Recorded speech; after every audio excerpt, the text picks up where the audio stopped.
Previously on Steve's Project Car Garage. It was at this moment that he knew. He up. Well, I managed to mess something up. Looks like I'm going to have to buy another U-joint.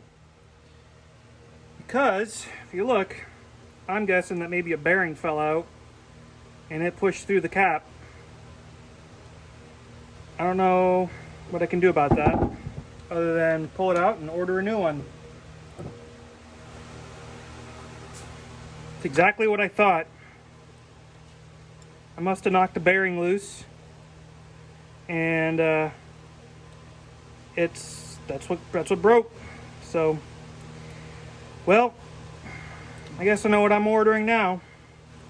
We're ordering a new one, and I got to work on trying to get this old one out. So we'll go ahead and stop there. 2 weeks later. What's up, you guys? Welcome back to the garage. My name is Steve. So in the last video you saw we had a little bit of frustrations when trying to put together these U-joints. And so I ended up having to order a new U-joint after, well, you saw what happened. And so we're going to go ahead and get that job finished up. And then we're going to go ahead and start working on these rear main bearings for the trunnions and getting that all put back together. So stick around, it'll be a good video.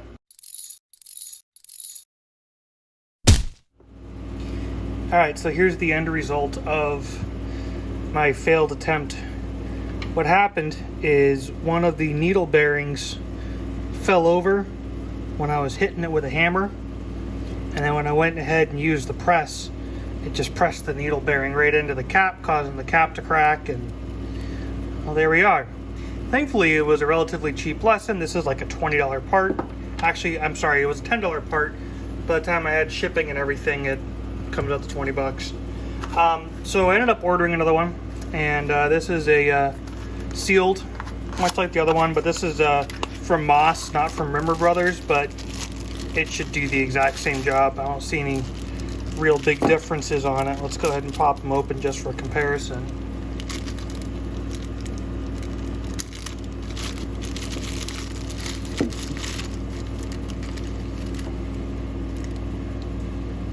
They look very much the same. This has a manufacturer mark on it, but this one does not. But yeah, and I mean, it comes with a couple of new rings, so new start clips. So let's go ahead and get this guy installed and hopefully not mess it up. Alright, so something I'm actually going to do before I go ahead and mess this one up too, is I'm actually going to, instead of hammering it or anything like that, I'm going to go ahead and use my vise to just kind of push this guy in a little bit. So let me do that real quick. Alright, so I got that pushed in a little bit.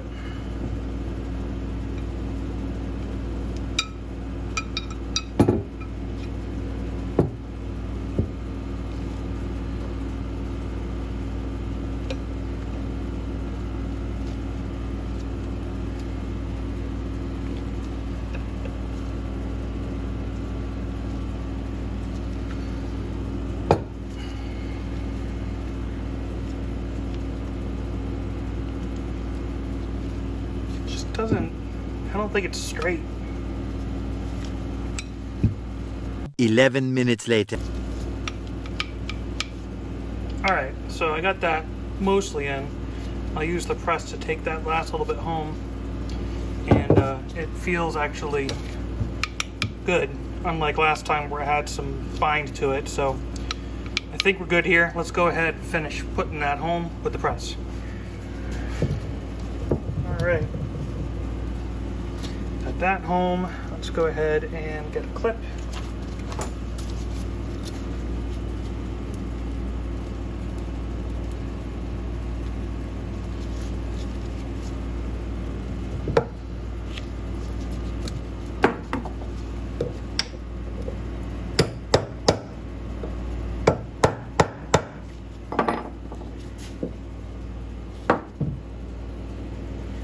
Alright, and then go ahead and just push it a little bit more. We'll put the clip on that side, and then we'll move on to the next.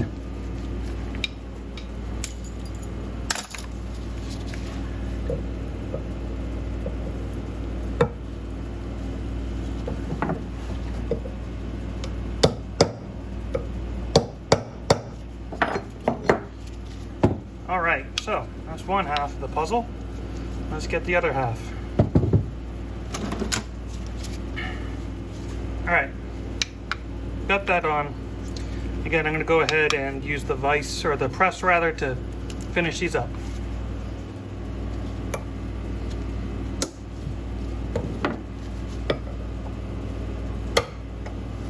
And there we go. Finally. Few joints replaced. Alright, so next we have the housing for the bearings. Now I've already kind of gone ahead and just cleaned up the housing a good little bit, but in here we have a regular set of bearings, but then inside of here we got some needle bearings. And so what we're going to do is we're going to start by knocking out this bearing. This should pretty much pop right out with relative ease. And then I got the other bearing in there that we'll get. But let's start with this. I'm just going to use a drift and a little bit of persuasion. There we go. That came out nicely. Let's take a look in here. See all that grease? That's all packed grease in there. That's pretty thick. Let's get that cleaned up a little bit, and then we're going to pop out that needle bearing. Alright, so now I got that out. What I'm going to try to do is, again, just using the drift, see if I can just try to gently drift this out. I may have to put it in the vise, but let's see what I can do like this first.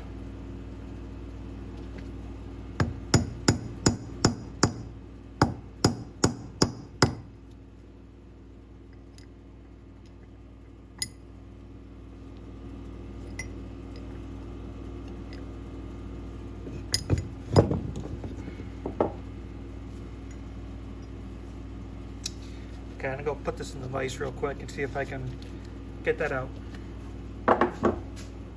Alright, with the use of the press I was able to get the oil seal out and the needle bearing, so there we go. That's good. Let's go ahead and get that cleaned up. Alright, we're gonna go ahead and get this guy removed, and then we'll clean up the oil passage, because there's like a grease / oil passage in there I don't want to be able to get into, and make sure it's nice and clean and free so we can put oil in there for regular maintenance.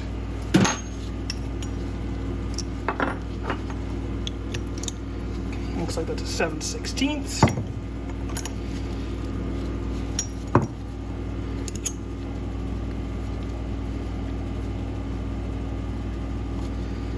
Oof, yeah, that's pretty cruddy. I don't know if you can see in there or not, but here's the oil passage, and that was really full of muck. And it still has a good bit in it, and I gotta try to figure out how I can get that really kind of cleaned up before I start reassembly on this guy. So, while I ponder that, I think I'm gonna go ahead and get the other one taken apart, and then we'll catch up with you guys when I go ahead and start putting it all together. Alright, so we have the trunnions cleaned up, trunnion housings. Both of them are wire wheeled, nice and clean. I went ahead and cleaned out the grease ports with a couple of pipe cleaners. And these things came out really nice. So what I have here is a Premier wheel bearing kit that I got from Spitbits. These were the expensive ones. I heard a really sad story from a friend of ours saying, no, don't get the cheap ones, you'll regret it. And so I didn't, and I bought these. And so now what we're going to go ahead and do is get this all installed, and we'll do one and then we'll do the other. Just press things in nice and dry, and then we'll grease them up and then get them ready for assembly on the car. So let's get cracking. Alright, so let's kind of show you what we have in this kit. So in the kit we have our new needle bearing, and then we have oil seal. So the needle bearing goes in like that, oil seal goes in like that. On the other side we have the main bearing, or the ball bearing. That'll press in, and then we have grease fitting, and then on top of the grease fitting will go the flange covers and the oil flinger, I think it's what it's called. But I still got to get those and clean those up first. But I wanted to at least start by getting these bearings done. So that's kind of what we're working with. So let's go ahead and crack open this needle bearing first, and we'll start here. So I noticed with these needle bearings, there seems to be like a flat edge, and then there seems to be more of a rounded edge. And so I tried to see what I could find for reference on this. I did not notice that when I took these apart, so unfortunately the old ones I have do not serve any help. But this should go in like so. We'll want to make sure it's nice and straight, and then we'll go ahead and start getting that pressed in, and then we'll go ahead and use the oil seal to press it in the rest of the way, because this has a, so in here there's no lip to stop the needle bearing, and so I figure that what we'll do is we'll use this as our stop, because there is a lip here to stop this. And so I figured that this is going to be pushing on the needle bearing, which should then tell it to stop at the right spot, and that should get us all the way. So let me go ahead and get this pressed in, and I'll be right back. Alright, so I got this started. Now what I'll do is I'll put this on, and I'll start pressing this in on top of it, and that should get us going. Alright, there we go. That seems to have gone in nicely. You can see the bearing fits in nice. It's sitting there right where it should be. I think we're good. Let's go do the other one.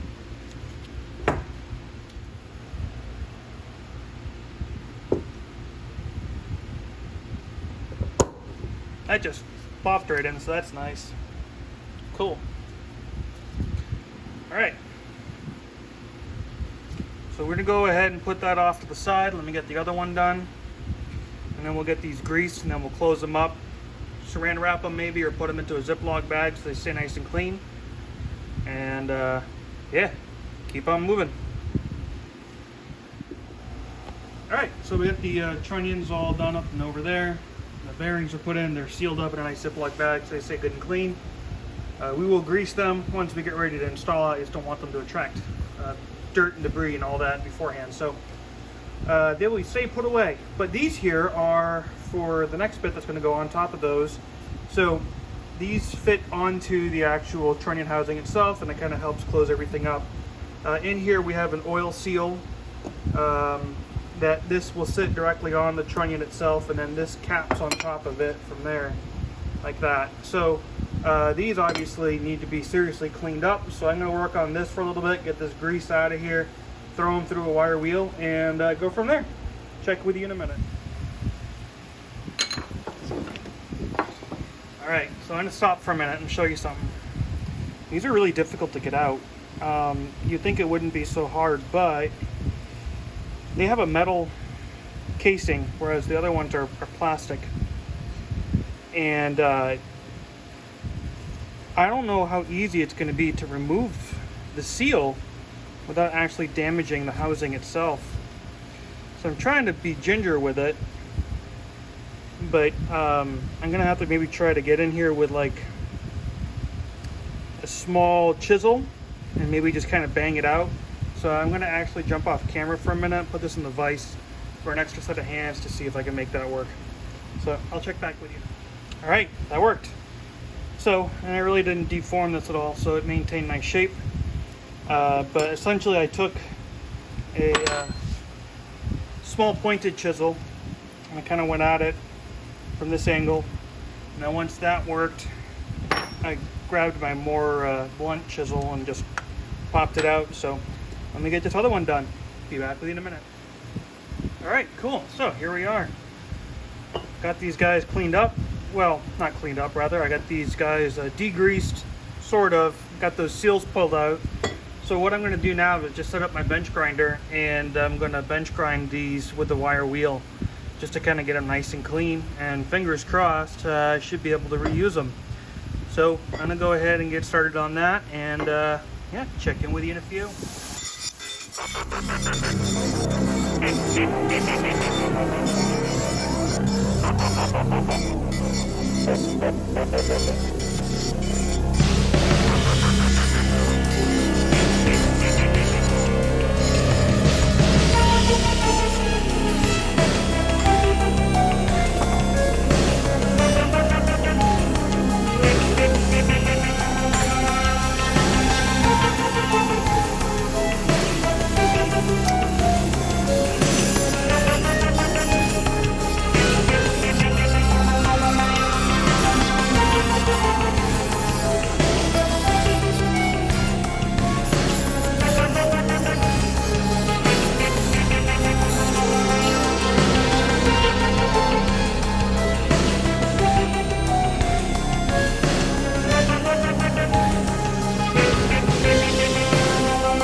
Well, we're gonna stop there. So I just noticed, see if I can get the camera to focus on it. You see that little bit of light that shines through right there? Yeah, it's just kind of pitted. So before I go gung-ho and I get the other one, I'm gonna just see how much these are to replace. These guys, I got no problem with these. These are nice. This though, obviously it's been pretty rusted, and I think that if I got a hole like that already, I'm not gonna try on the other ones. So let me do a little bit of research and see what I can come up with. All right, that's gonna do it. So I'm gonna wrap up on this video. Cleaning up these, not worth it. Between the four of those, it's about 32 bucks for a whole new set. And even the ones that are decent that I cleaned up, like this guy, it still has a little bit of rust on the inside where the oil seal goes. So for the $8 that it costs to replace it, I'm just gonna do that. So I'm gonna order up some new seals there, or some covers, and then that'll be good to go on the trunnions. So I'm gonna go ahead and end the video here. In the next video though, we're gonna go ahead and start reassembling that rear end. We got the pumpkin all put together, leak tested, it's good to go. Trunnions are now pretty much rebuilt. I actually have an original set of trunnion rebuilt kit for the actual bushings part, and I'm pretty stoked to get those put on there. So thank you to Steve over in the UK for sending those on over my way. We'll talk about those more in the next video.